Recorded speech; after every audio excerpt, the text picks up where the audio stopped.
Reverend Andriette, and this is Point of Power. We're continuing with our Shelter in Place edition.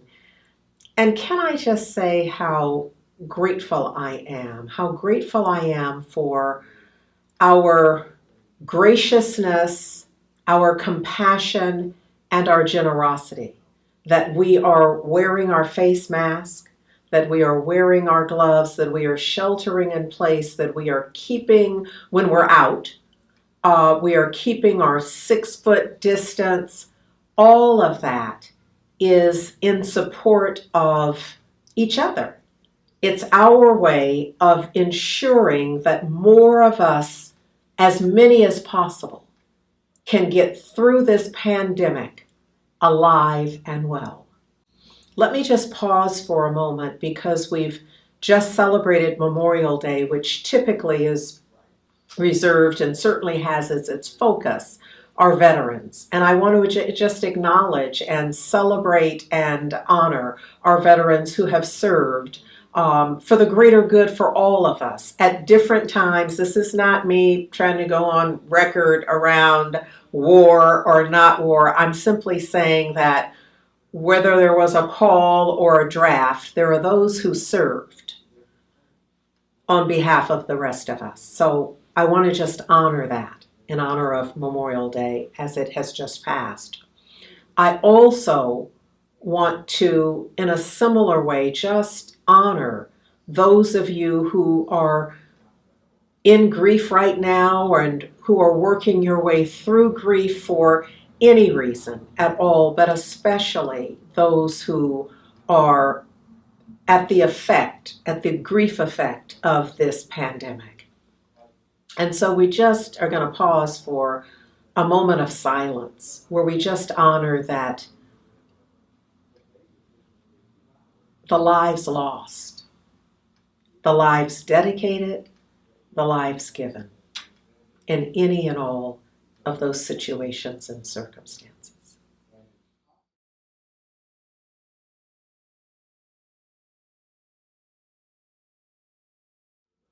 And so it is in an attitude of gratitude and thanksgiving that I once again quote Dr. Howard Thurman in saying, I want to be more loving in my heart.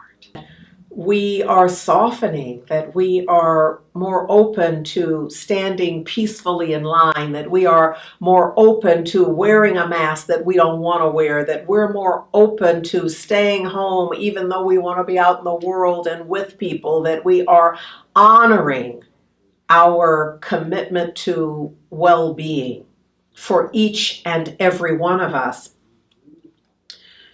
What happens, I believe, is that when we are centered in this place of gratitude that I am invoking and affirming, that we are in touch with, and Marianne Williamson says this, in fact, in her A Year of Miracles, which of course is our devotional read for daily, is that when we're in this attitude of gratitude, we are more in touch with our miracle working energy. You see, this place of gratitude, no matter what, I am thankful for everything. I have no complaint whatsoever. That kind of attitude and energy puts us in touch with our capacity for miracle making. And when we are more energized and others are more energized in our presence. So my prayer is that I am encouraging someone to be in touch on day 160. Marianne Williamson, in talking about the meaning of life, says that when we were born, we had a natural tendency to focus on our imagination and our creativity and the flourishing in that. And ultimately, we were taught, we were kind of trained out of that and into something else. She says it's as though once we got here, we took a sleeping pill. And in that sleeping state, we lost touch with the love that we were born with, which is why we invoke Howard Thurman. I want to be more loving in my heart. I want to return to that openness where I see things through a lens of love and deep caring. Because too often what we have learned here and embrace is fear. So our point of power for today is this return to love. This awareness that a miracle is an authentic shift from fear to love. My miracle is my authentic shift from fear to love. And when I make that shift, that's my point of power.